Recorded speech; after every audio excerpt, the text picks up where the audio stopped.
The content of this presentation is proprietary and confidential information of the Florida Firefighter Safety and Health Collaborative. It is not intended to be distributed by any party without the written consent of the collaborative. Attendees should note that the educational component of this session is being recorded and will be published on the Florida Firefighter Safety and Health Collaborative's YouTube page. To maintain complete confidentiality, an announcement will be made before the recording begins, and only the presenter will be identified during the recording. Therefore, to ensure anonymity, all attendees are asked to mute their microphones and turn off their cameras until an announcement is made that the live stream is complete. Presentations are intended for educational purposes only and do not replace independent professional judgment. The ideas expressed in this presentation are the professional opinion of the presenter and do not necessarily represent those of the Florida Firefighter Safety and Health Collaborative or its constituents. Before acting on any of the information presented, attendees should consider the appropriateness of the information as it pertains to their individual situation and seek independent, Eleanor says hello, and seek independent professional advice should any concerns arise. If you or anyone you know are in what is believed or perceived to be a situation that is or may become harmful, please reach out to the National Domestic Violence Hotline via phone at 1-800-799-SAFE, 1-800-799-7233, or through their website, thehotline.org, or dial 911 in the event of emergency. Now that Eleanor has said hello and I have said hello, let's say hello to Dr. Rozek. Dr. Rozek, we are so grateful to have you back to kick off Suicide Prevention Month for the collaborative. As one of my spirit animals, I'm very much looking forward to your presentation this evening. So when you're ready, take it away, and we'll talk with you a bit after. Awesome. Well, thank you for having me. I agree, we are spirit animals, so it's great to be here. As Michelle said, I'm going to kick off Suicide Prevention Month, and I want to remind people that although we have a month dedicated to suicide prevention, we should be having these conversations all year long and really kind of being focused on something that's so critical and life-saving for everyone. So I am an assistant professor at UCF RESTORES. I moved down to Orlando right before COVID hit, and then we went virtual. And my kind of background is all in kind of the intersection of suicide and trauma within first responders as well as military. So I'm gonna kind of kick us off this month with a little bit of background and then talk about some things that we can do at home when we're kind of worried about suicide or start hearing about suicide. And actually talk about what we do after a suicide happens as well. I know in Florida we've had too many deaths by suicide in the first responder community, and so I want to talk kind of just briefly about that, although we might circle back in this group to talk more about it later. And then I'm happy to stick around as long as people want to talk after kind of the main presentation as well. All right, so let me see if I can switch the slide. There we go. So let's talk a little bit about some background on suicide. And I wanted to kind of give some statistical background on what's going on within suicide. Now, before I show these, I actually want to let everyone know that I'm using a little bit old data from 2018. Some new data has recently come out, and I'll talk a little bit about that data, but we need a little more time to kind of look through the new data that has come out. But let's talk kind of about just the rates of suicide.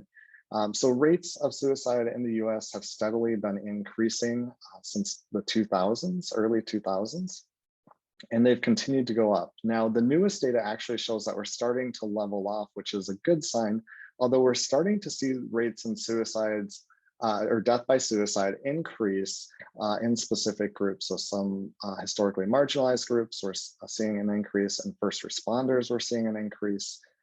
And so we want to kind of be careful of what's going on, especially with the added stress of the pandemic.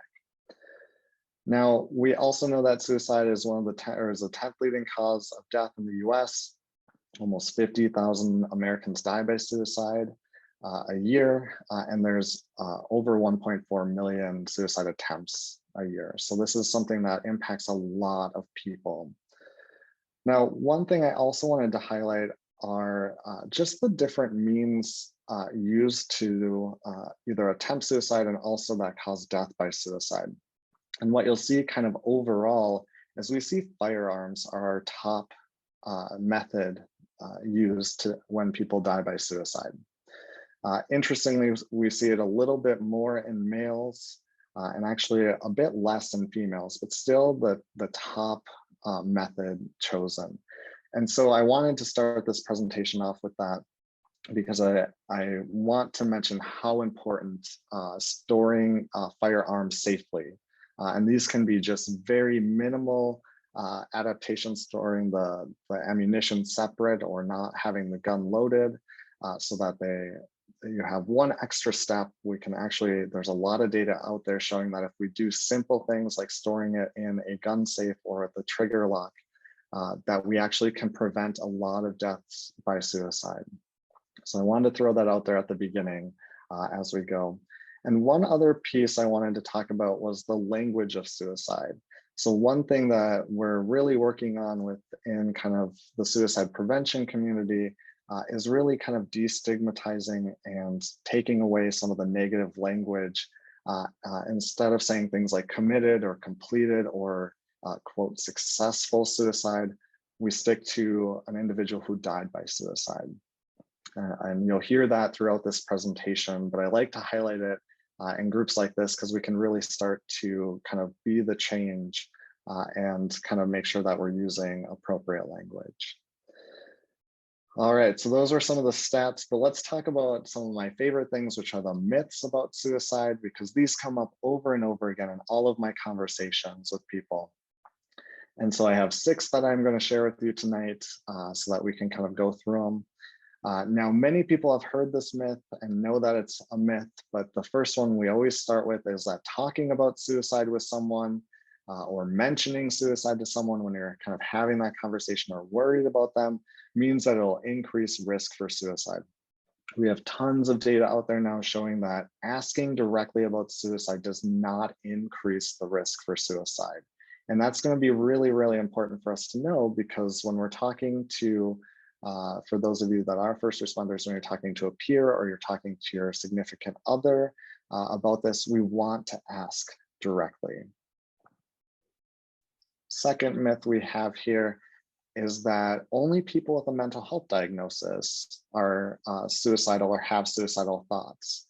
Now, this is one that was really interesting to me, but when you look at the data of people who have had a suicide attempt, only about 54% of them have a known mental health diagnosis. Now, that may mean some of them weren't diagnosed, but I have a hard time believing that all 54% of people who have a suicide attempt all have a mental health diagnosis. And what that means is that some people that we're talking to who we may not suspect are having thoughts of hurting or killing themselves might actually be having some of those thoughts. And we should be checking in on all of our friends and checking in on people to make sure that they're not having these thoughts or to support them. And we'll talk about specific ways that we can do that as well later tonight. All right, I hear this one all of the time, that people who die by suicide are selfish. And we're gonna really talk about this a little bit later as well, but we know that people who die by suicide, they're in a lot of pain. And oftentimes they feel overwhelmed, like there's nothing they can do. And they're not doing it to be selfish, they're doing it because they don't want to feel that way anymore. And so we really want to highlight this because bringing this up to someone and saying you're so selfish for wanting to kill yourself is an added stressor for a lot of people. And so we want to be careful with how we think about individuals who are having suicidal thoughts and may attempt suicide. The fourth myth is that suicide is impulsive. We're going to talk about this a couple times tonight. What I like to share is a little bit of the data. About 70% of people who attempt suicide made that final decision within an hour of a suicide attempt. An hour is actually a long time to be able to do things. So it wasn't necessarily that it came to their mind suddenly within 5 seconds or 1 second, and they said, I got to do it. There's time, which gives us actually some hope that we can do a lot if someone calls us and they sound in crisis. Now, about 25 to 40% of people made that final decision within 5 minutes. Still, if we're getting communication from these individuals, there's a little bit of time that we can build some hope for these individuals and really help them in their time of need or in their time of crisis. So keeping that in mind. The fifth myth is that if someone says, I'm going to kill myself, they have that intent, that there's nothing you can do. Hopefully I got that point across in the last slide. There's a lot that we can do. There's a lot that you can do to help these individuals. Even if they tell you, I'm going to kill myself, I know I'm going to, there's actually a lot that we can do to build on their resilience and their strengths to actually prevent that death by suicide. And the last myth that I want to mention tonight is that if I do everything right, I can prevent every suicide. Now, this is one that we have to know. Even if we've done everything textbook, we've done everything that the data tells us that we should do, we're following every procedure, people will die by suicide. And we're trying in every way that we can to prevent that. But there tends to be this huge guilt when someone does die by suicide, kind of looking back on it and saying, well, I thought I did everything right. I shouldn't have done X, Y, and Z, or I thought that was the right thing to do. And right now, like I said, although we're trying to prevent every death by suicide, we don't have a proven method that prevents this across the board. And so you want to do everything that you can, but know that even if you do everything 100% how you should, there's still a chance that someone might die by suicide. And that's something that we really, really want to keep in mind, because that can weigh on your mind really heavily if someone that you know or someone that you've interacted with does die by suicide. So I just wanted to spend a couple minutes. I was talking to Michelle before tonight and telling her there's so many things that I'd want to dive into and talk about. So I kind of gave an overview of a couple really important things, and then we're going to talk about some things that you can do to help these individuals. But I want to talk just for a couple minutes about understanding suicidal behavior. So I had mentioned kind of this idea of suicide is not as impulsive as a lot of people think, and I wanted to just highlight that here. What we see here, we have time across the bottom, we have distress or stress or emotional distress here. And what we see is individuals who have suicidal thoughts and have a suicide attempt, what they're often trying to do, they're often kind of going along in life and they get stressed out and they're trying to cope with it. They have a lot of coping skills, they're really resilient, and they keep going. And what we find is that they keep getting stressed. We actually know that people who have stress in their life actually sometimes create or put themselves into situations where they have more stress in their life. And we see that with high-risk suicidal individuals as well. And so they keep going along, they're trying to cope with all these different stressors, and it's just not getting better. They start losing coping skills or not using coping skills because they don't work for one of the stressors. And then they get to this point up here where they say, I could just kill myself. Now, this again is where they may have some preparatory behaviors or seek out the means or method that they're planning on using to kill themselves. And then we sometimes have a suicide attempt. After a suicide attempt, what we typically see is the emotional distress decreases at least immediately post-attempt. But that can spike right back up really quickly, actually, after a suicide attempt as well. Now, the reason I bring this up is if we're starting to notice people on the left here of this, the brighter red line, before they get to that suicide attempt, and we're starting to notice someone struggling, we want to be able to kind of help and jump in and give them the support that might help them prevent getting to this peak where they have a suicide attempt. And that's a lot of what we can do is just pay attention to behavior, and we're going to talk about that. And when we notice our significant others or other first responders change their behavior, maybe that's a signal to us that we should see what we can do to help them. And we'll talk about a couple ways to specifically do that. Now, as I mentioned earlier, when we think about individuals who have a suicide attempt or attempt suicide, we actually hear them say typically one of these four things, that they either want to feel something, I don't know, or I don't want others to know how I'm feeling, or I'm sorry, I want others to know how I'm feeling, but I may not know how to say it or tell them.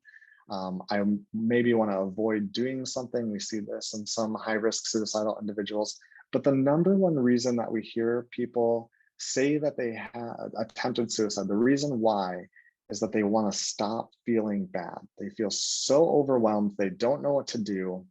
And I just don't want to feel this way anymore. And so that's kind of what one of the cues that we want to listen for is when someone's talking about how things just aren't going right, that they can't seem to get on top of things, I can't manage things, I'm feeling so overwhelmed, I'm feeling depressed, I'm feeling down, I don't know what to do, I just want to stop feeling this way. That's, again, one indicator that might give us a clue that things aren't going as well as we want them to for that individual. Now, when we think about someone who goes into kind of a suicidal mode or crisis, typically what we see is there's some sort of activating event or stressor. Now, that could be a traumatic call. We see that a lot in first responders. So my partner is also a first responder. And when I hear about a traumatic call, especially a pediatric drowning or things that involve kids or families, that can often be a stressor that activates these thoughts and may put someone into kind of this suicidal mode or crisis. We also see injuries on the job, some sort of perceived loss, whether that's a relationship loss. We hear a lot about pain. We'll talk about a couple specific things in pain a little bit later, and other stressors that may come up, and they may be work related and they may not be. But what we typically see is some sort of perceived loss in that person's mind is typically kind of the trigger for a suicidal crisis. Now, I want to pause here and say one thing big, and to make sure everyone hears this, that not every time there's a traumatic call or that there's a perceived loss does that trigger a suicidal crisis.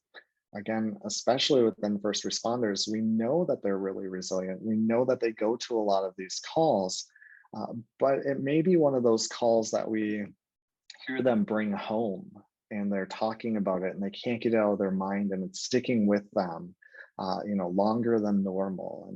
And that's when we want to kind of perk our ears up and say, is something going on? Is there something that I can do? Can I talk to him or can I talk to her?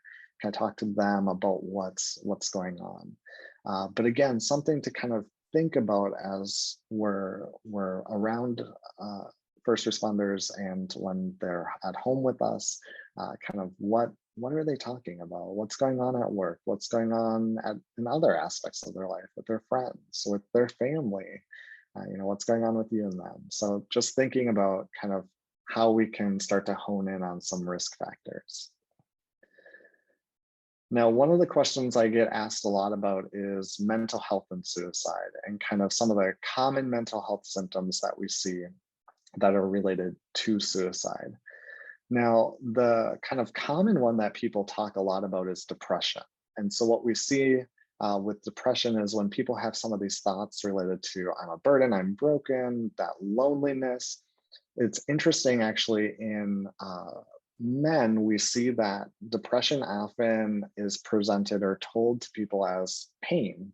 And oftentimes it's lower back pain or back pain in general. And I know that there is true back pain as well within the first responder community.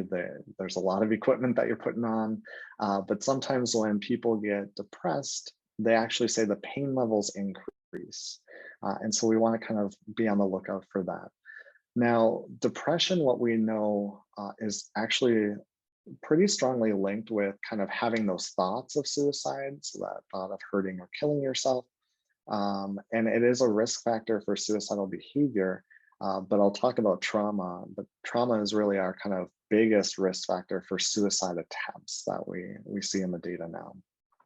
But another piece before I talk about trauma is kind of this anger that comes out, this anger or rage. Now, we hear a lot about anger within first responders, and sometimes that can be at someone specific, sometimes it can be at you, it can be at a decision made, it can be at the department, it can be at a lot of things, but we start to see this kind of anger come on, and it comes on really strong, really fast, and sometimes leads to some types of behavior, some more kind of aggressive behavior, whether that's things like punching a wall, starting fights, things like that.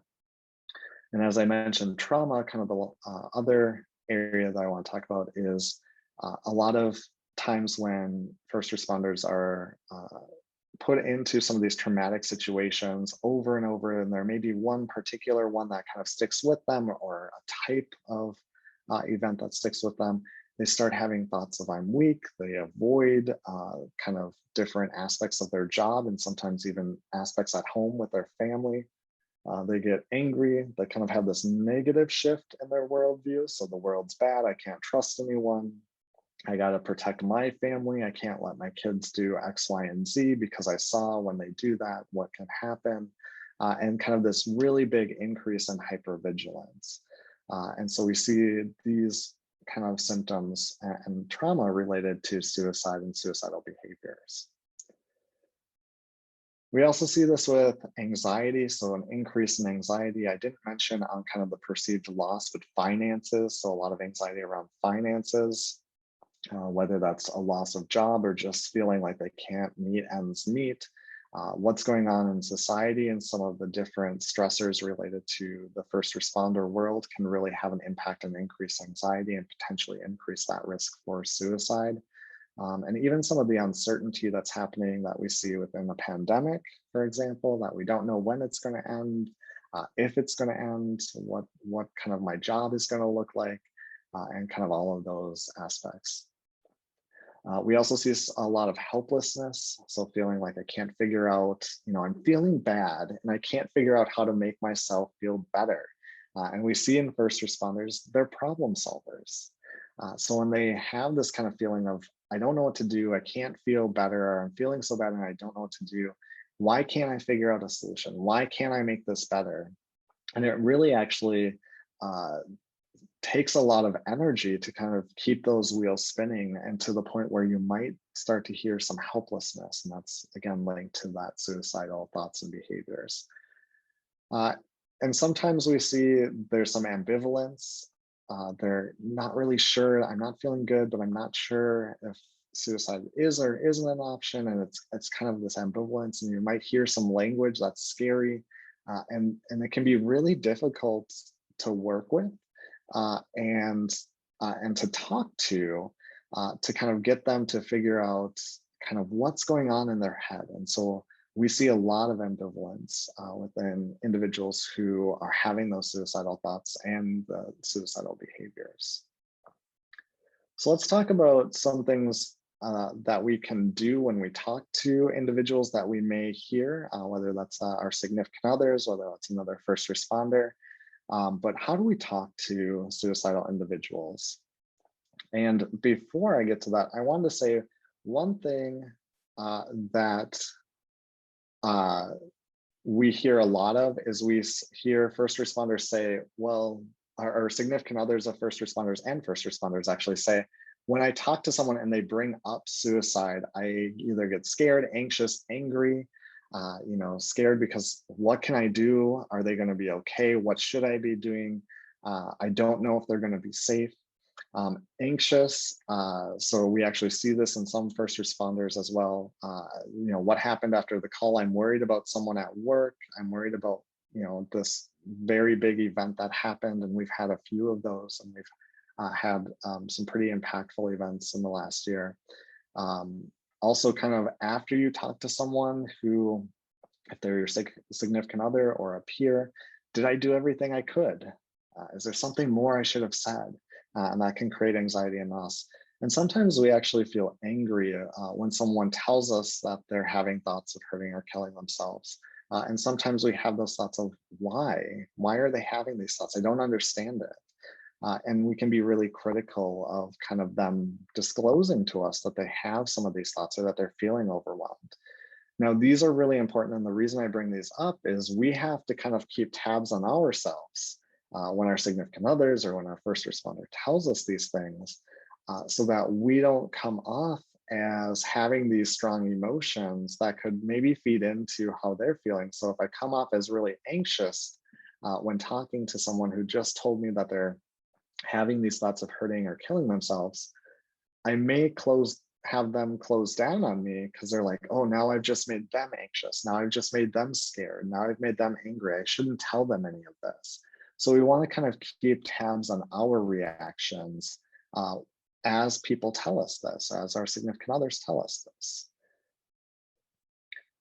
So I like to start actually with topics and areas that we should try to avoid engaging in when we're talking to someone who may be suicidal or tells us that they're suicidal. And they may not even use the word suicidal. They may just tell us, I'm so overwhelmed, I don't know what to do. I just wish I were dead. I wish I were, if I didn't wake up in the morning, I'd be okay with that. So having some of those kind of morbid ideations as well.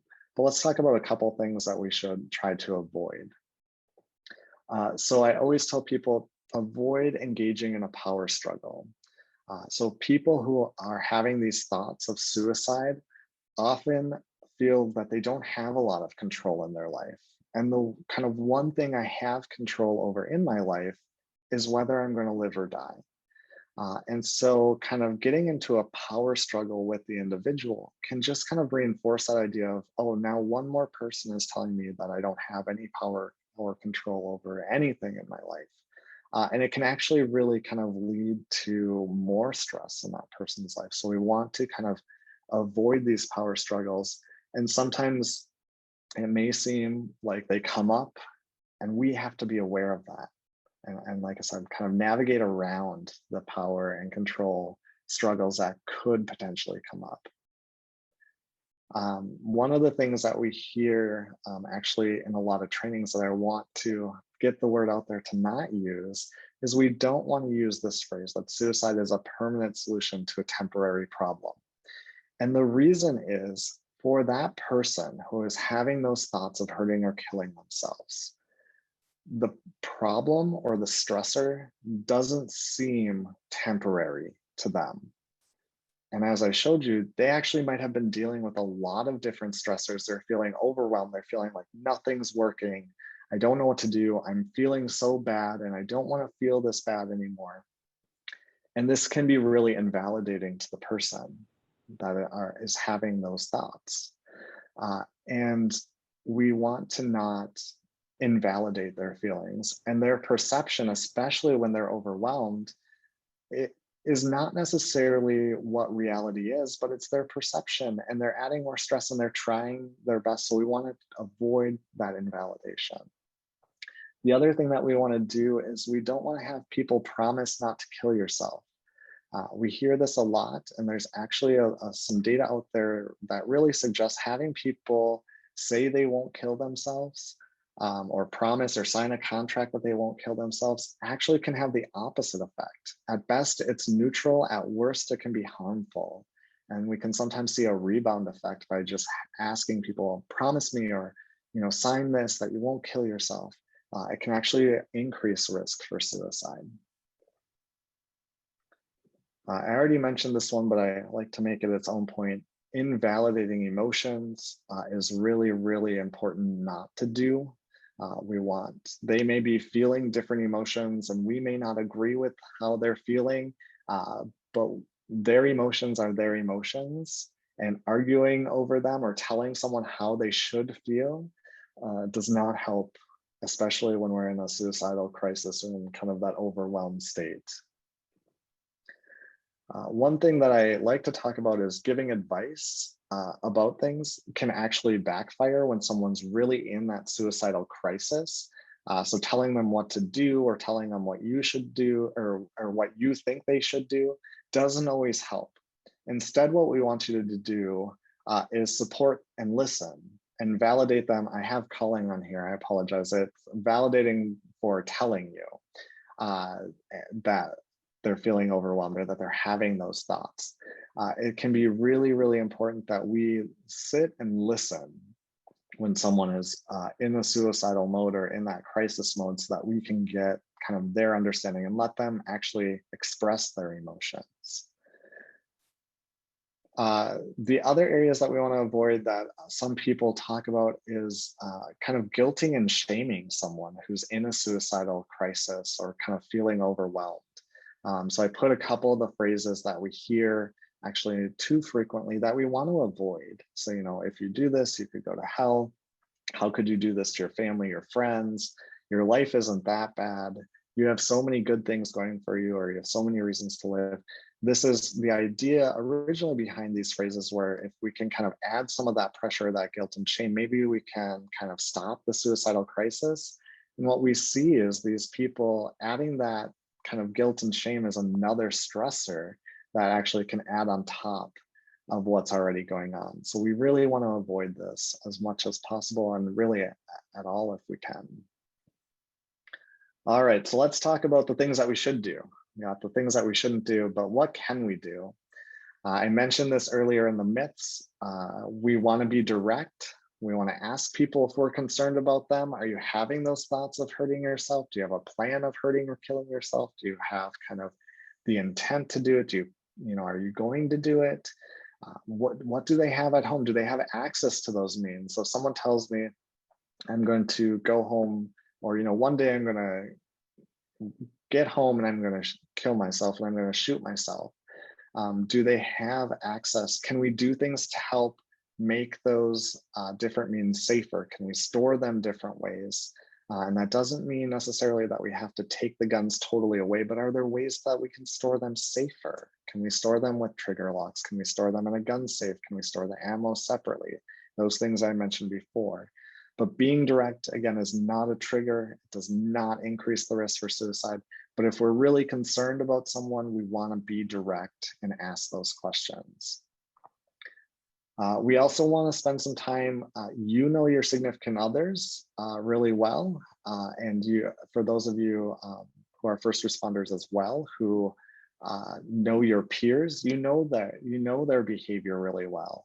And so you want to be aware of what they do and any behavior change that they have. So are there small changes in their habit? Are they not taking care of their uniform or their laundry or their house chores? Are they, something's a little bit off. I'm not sure what it is, but they're coming home and they're not the same. Their attitudes change. Their interactions with me have changed. Those are kind of things. And again, not all of these things are necessarily sound the alarm and we need to kind of go into crisis mode ourselves, but it's something to kind of keep on our radar and check in with our significant others, check in on first responders if we're noticing this behavior change. This is really interesting. A friend of mine, a colleague of mine and friend, she published a little bit about kind of couples data. And it's interesting because couples, and this was actually done in military, but I think it resonates really well. That there's often a lot of communication and couples can pick up on things like depression. However, when it comes to kind of future risk or future thoughts about suicide, that's not always easy for you to pick up in a relationship. And so sometimes we really need to think about asking about these things, especially when we're noticing some behavior change or some changes in people's, what they're saying or doing. Now, I want to be aware and kind of down to earth about this, that there's a lot of barriers related to talking about suicide and even getting mental health treatment related to suicide or bringing that up. And there's that stigma within the first responder culture. There's this idea that if I tell someone this or let someone know that I'm weak or I'm not good enough, they're not going to trust me at work. They're going to think I'm going to let them down. And really, no one can know this. There's often a lot of thoughts of how is this going to impact me at work? How is this going to affect my job? And there's this idea of, well, even if I wanted help, where would I go? And we'll talk about what we have at Restores available as well. But kind of breaking down that barrier. And so we want to keep this in mind when we're kind of thinking that there might be something going on, or I'm worried about my significant other, I'm worried about a first responder. And it's really interesting because I said sound the alarm earlier, and that's what I hear happens a lot of times. So I'm worried, and now I'm going to have this huge reaction. Now, if someone is in an active suicidal crisis, they're telling you, I'm going to kill myself, we should be doing everything that we can to help prevent that death. If there are some warning signs and we're not totally sure, or they come home really stressed after a bad day at work, or a bad week, or bad month, how I like to think about suicide is, in some levels, think about a time when you were overwhelmed, or when a friend was overwhelmed. Really bad things happened in their life. And what happens, and what do you do for that person when someone comes to you, they're upset about something, it's really overwhelming to them? What do we do? And I would say the first thing that we do is just be yourself. We use your skills. You listen to them, you figure out what's going on, you use your own personality, whatever that may be. I'm a humor guy. I'm not always very good at it, but kind of dry, sarcastic humor. You want to show them that you genuinely care. The patience part is a huge thing. They're not always really willing to talk about this right away, but be patient, listen to them, kind of present with that non-judgmental view, and be empathic with them, and really take the time to listen to them. So someone's coming home and they're overwhelmed, they're stressed, and you're kind of worried about them. The thing that I tell you people to do is listen and ask them questions. Have them take you through why they're stressed. And that doesn't mean they have to take you through, the bad call that happened, but what's going on after that? What happened the rest of your day? What's going through your mind? What happened? And I say, do that in a way that's like a story. And so my mom was a teacher, so I remember her teaching me about stories. And so one of the things that we do when we're kind of concerned about someone, or someone had a big stressor, or they're even starting to kind of show that they're in crisis or having kind of this suicidal thoughts, is get the story of what's going on. What happened? What's kind of the beginning of the story? What kind of triggered or started this kind of mindset, or kind of, especially most recently, what was the big stressor? What was the middle part of it? And then how, where are you now, or how did it end? Sometimes this maybe they had a really bad day, a few days ago. That was their kind of lowest point of the week. So what happened? Talk me through what happened. And it's really interesting because kind of there's just a lot of data out there. And I know I can tell you from my clinical work and working with high-risk suicidal individuals, that giving them the space to talk about their kind of worst points and their stressors, what we see happens is, just by giving them that space to tell their story, it actually can really help them regulate their emotions. And it can kind of get them to able to see what's going on, kind of look back and say, yeah, that was stressful, or yeah, what I was thinking back then actually wasn't really true. But a lot of times they keep that all wrapped up in their head, and they don't have someone that's asking them, take me through what's going on, take me through your worst day, take me through what happened, what are you thinking, what are you feeling, the emotions. I get to ask the what are you feeling as a psychologist all the time.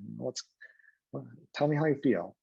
But we want them to do that, and we want to be ready for that. So when we ask that question, again, we want to go back to what I talked about earlier, is that we might start feeling anxious, we might start feeling kind of overwhelmed, but we want to prep ourselves so that when we ask that, can we let them and give them that space and let them lead the conversation? So it's not us, again, jumping in and trying to solve the problem, but it's a time for them to truly just tell what they're stressed about, what their worst point was, and they may have some of those really negative thoughts about that night or that day I thought about killing myself and I was feeling so overwhelmed. And then letting them finish the story. Well, how are they feeling now? What can we do to kind of help with that? And how can we work as a team? So as they're telling that story and as you're listening to that story, one of the things I always talk about, this is kind of one of the biggest takeaways that I can have in tonight's talk and kind of conversation, is that listen for their reasons for living. Now, you will probably know a lot of their reasons for living. You may be one of their reasons for living, but you really want to spend some time talking about reasons for living. There's so much data. I get to be a data nerd for a second here. There's so much data showing that if we can really get people talking about their reasons for living, their different stories, their happy moments in their life, their family, you, friends, dogs, Eleanor, if we can get them talking about kind of these different positive parts of their life, we can actually shift their way of thinking, and it can really create kind of this protective factor for them. And so as we kind of are talking to them after they've talked us through kind of their worst point and told that story, again, they're likely going to be feeling better, but we want to start to shift their way of thinking. We want them to highlight those positive and parts of their life that really do keep them going. And spending some time, it's one of the most enjoyable things I actually do with people and that I train people to do, even community members, teachers, all of these, anyone who will listen to me really. Can we get people to talk about the positive aspects of their life, the things that keep them going day to day? And if you spend even 20 seconds, I'm telling people you can tune me out for the next 20 to 60 seconds, but if you spend the next 20 seconds thinking about something in your life that is one of your reasons for living, that keeps you going, I bet if we had all the cameras on and we all spent 20 seconds thinking about one thing that kind of keeps us going, that we'd see smiles across the board. And we can just very easily shift that mindset. For someone who's having those negative thoughts of hurting or killing themselves, we can do the same thing, and we can actually give them a tool and a memory to go to when they're feeling overwhelmed that might and likely can shift them out of that negative thinking. So it's one of the funnest things that I get to do with people is talk about kind of some of their biggest reasons for living, getting them to tell that story.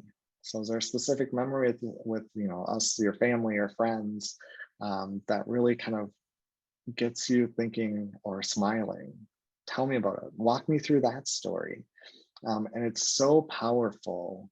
And people, the question I get is, well, yeah, if we do that once, does it really matter?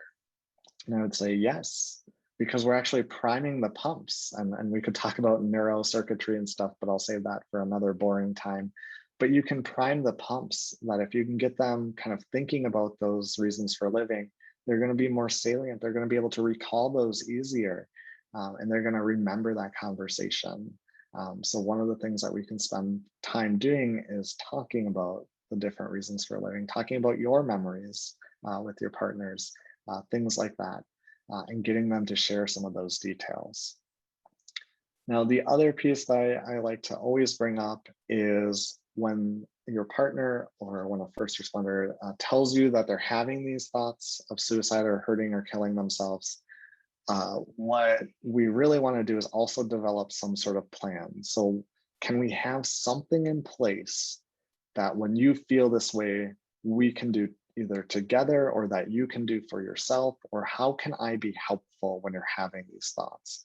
Or when you're having kind of this negative mood, or when you're feeling overwhelmed, or when you're having the worst days?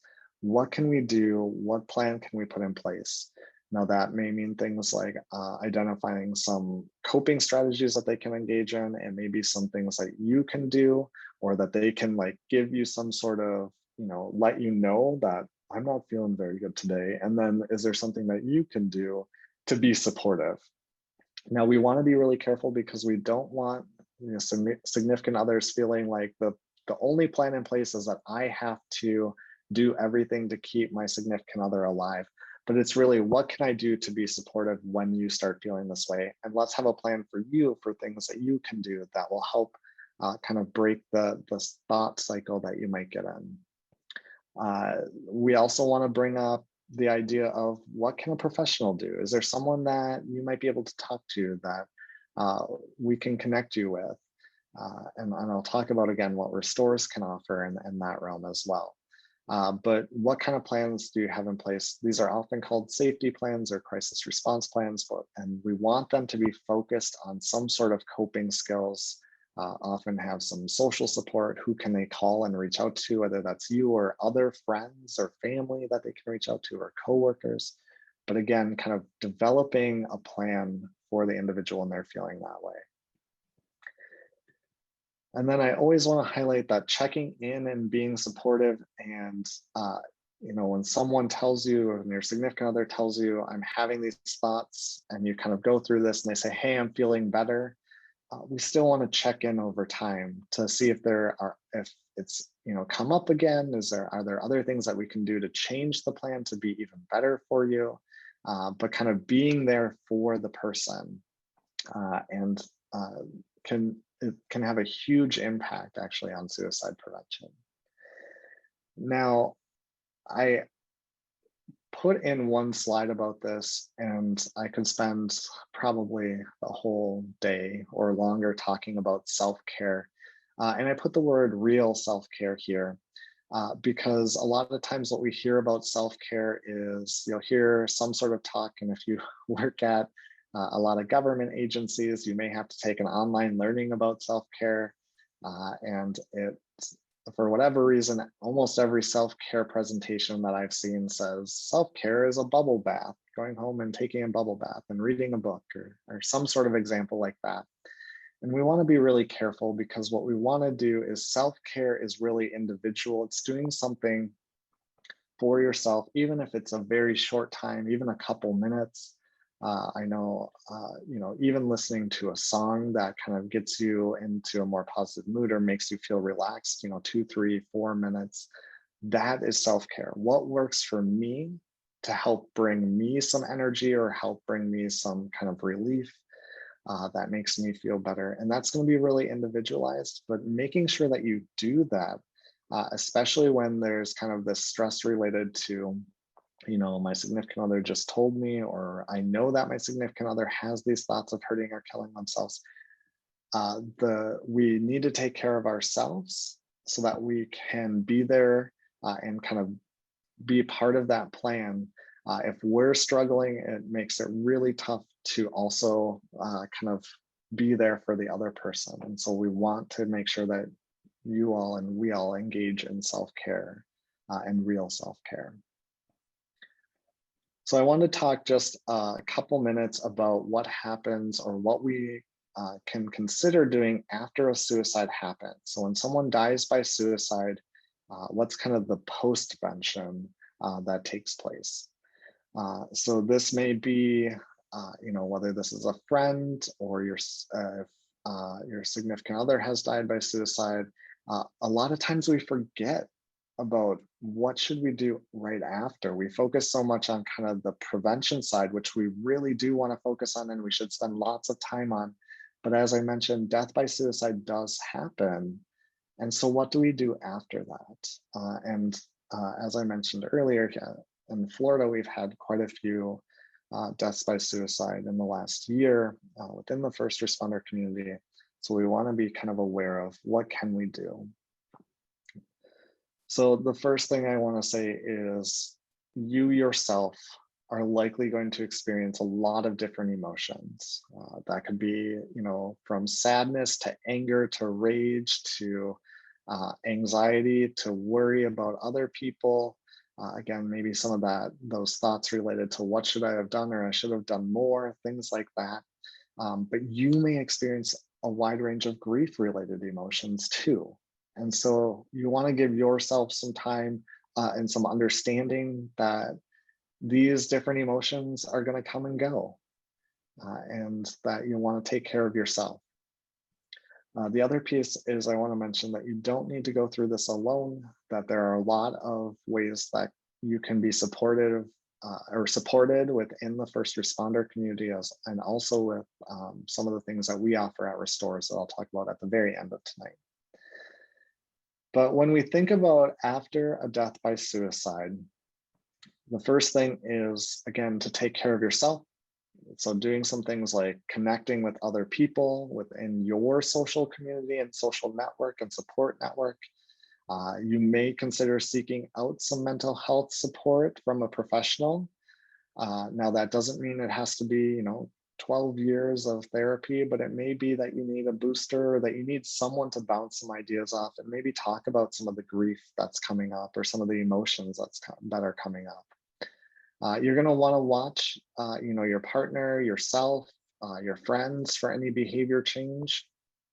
We know that there is some data out there showing that suicide or death by suicide may kind of trigger other deaths by suicide or suicide attempts. So we just want to kind of be aware and check in with people.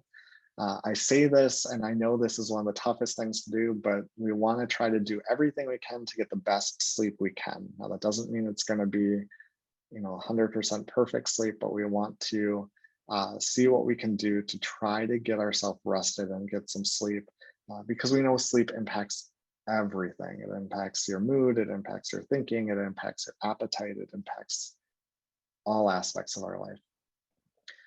You also want to make sure that you're still doing some activities that you enjoy. What we see a lot of times when a suicide or a death by suicide happens is that people kind of jump into problem solving mode and they have no time for anything else. And they, actually they might have some time to do other things, but maybe they're spending that time worrying or kind of ruminating. And we want to make sure that you build in some time for you to keep doing things that make you feel good, to again, kind of keep you out of kind of feeling some of that depression and kind of jumpstarting your kind of positive emotions as well. I've already mentioned grief. Grief is not a one size fits all. Here's the 5 stages and they all go in order and it's a linear path. Take time. And that may be, like I said before, talking to a mental health provider. It may not be, it may be just taking some time to figure out kind of your state of mind and kind of think about your thoughts. I know that's can actually help you through this. And really reach out to others. So I put that on here twice because that's how important it is that, talking and connecting and reaching out to others can really help yourself kind of walk through this process as well and really process what has happened. Now, when it comes to, let's say, the family of the person who died by suicide, again, I highlight this idea of be yourself. It's okay to check in and ask them how they're doing. It's okay to say the word suicide. It's okay to shoot them a text message. It's also okay not to know what to say. You may not feel like you have the perfect words. There isn't a script for this, and nor would we want there to be a script for this. This is a very personal and individual thing that happens, and our response and how we talk to someone afterwards, we want you to use, again, you're still your own personality. Show them that you genuinely care. Now, what I like to say, and this is actually jumping to the bottom thing I have here, though, is that you may shoot them a text, you may call them, they may not respond to your text, they may not answer your phone call, they may not call you back. That's okay. But what I like to highlight is after a death by suicide, just reaching out and showing them that you genuinely care and that you're there for them, they're likely going to see your phone call or see your text message. They may not have the energy to respond. They may not know what to say back to you. And so they may kind of also isolate or feel shame about what happened or guilty or even sadness that they may not get back to you. We don't want to give up or lose contact with them. We want to stay. We want to keep sending them the message, and send that. And it can be even simple messages that don't require a response. But we want them to know, I do care. I am here for you. And even if they kind of are processing it, and they will be processing it at their own speed, it can be hard for them to talk about it. They know that you're there. And so I wanted to highlight that piece for people. A couple other things I just wanted to highlight after a death by suicide. Again, within the first responder community, there's this great kind of network and connecting with others to see if we can support the family, whether that's simple things like doing different food trains or providing dinners or gift cards for dinner. Some of those simple things can be really impactful. Figuring out kind of what would be helpful. We don't want to overburden the family or the individual if it's significant other who was married or partnered with the individual who died by suicide. What can we do to support them? Know that their recovery process is also going to be individual. It's not, again, a straight linear path for any one person. So how they respond may seem off to you, or they may respond with anger or sadness. Be aware of that might be part of their process. The other thing is connect the person with resources. So can we get them connected to someone, either a professional or to peer support, or someone who can kind of connect with them and can talk with them? That can be different for each individual person as well. And again, I put this on here. I think this is the last time on this slideshow, but don't give up, don't lose contact. Really, again, just sending messages, even though you may know they won't respond, keep that connection going. So in the last couple minutes here, I promise I only have a couple things left to say, but I wanted to highlight a couple things that UCF RESTORES has for the first responder community. So this is family of first responders as well as first responders. One of the things that we have is what we call the single session consultation. Ignore the COVID part in here. We are keeping this program as long as I'm at RESTORES, which hopefully will be a very long time. But we have a one-time phone call. It's actually via Zoom, where people can call in and get kind of a single session with a mental health provider. This is open 9 a.m. to 8 p.m. Monday through Friday. And you call in to this number. I'll put the number bigger on the screen, I promise. And again, this is for any first responder in the state of Florida. Because of licensing issues, we have to, our service area is only in Florida.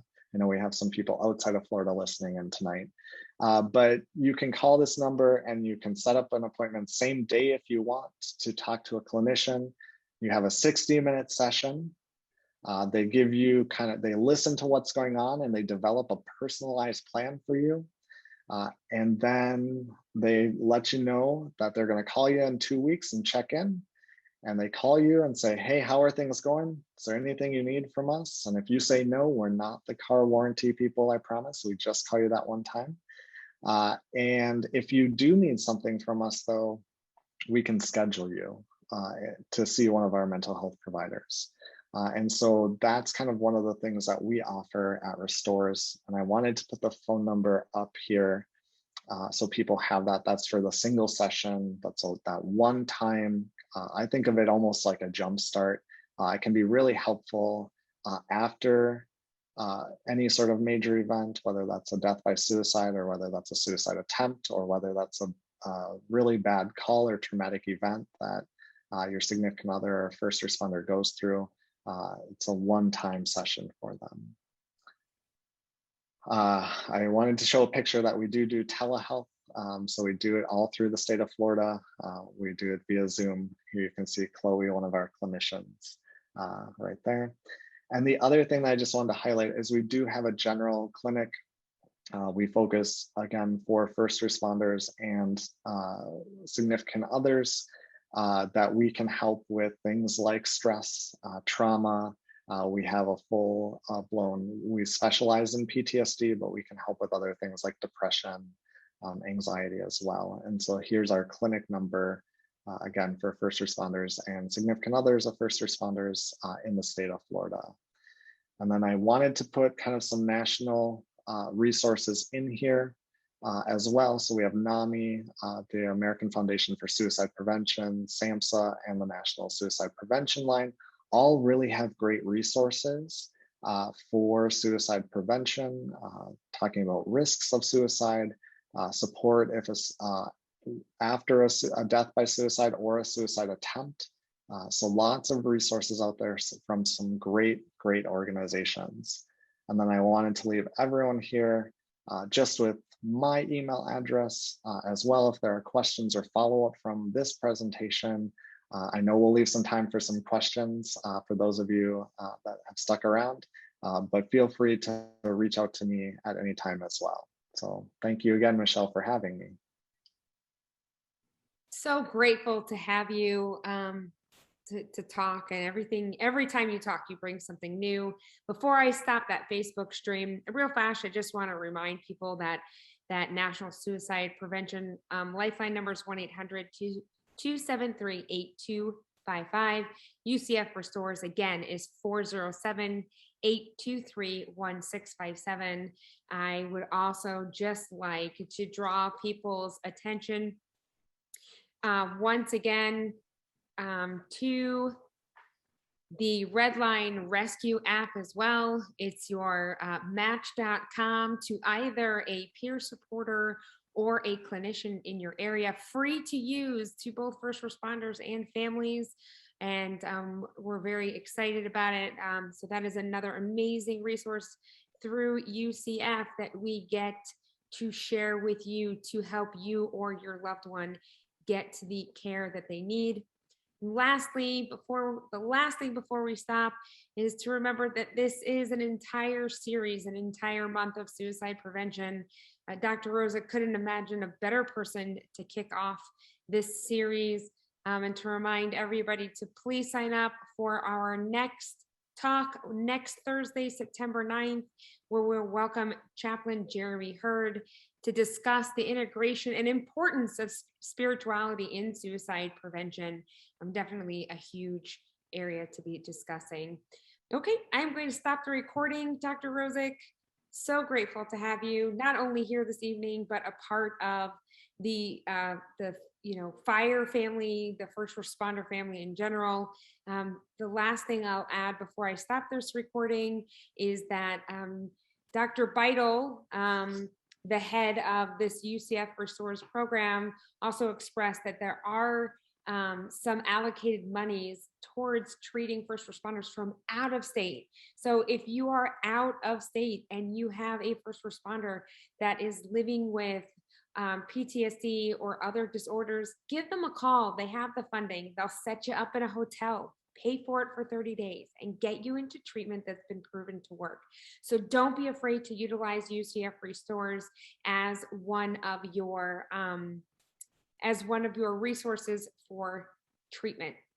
For all of you that are in the peer support community as well out there, don't forget to jump on that redlinerescue.org app and start entering your peer supporters into that website, so that everybody can start networking together and really making everybody accountable to everybody else, not just relying on one specific designated person to be the individual who asks if someone's okay.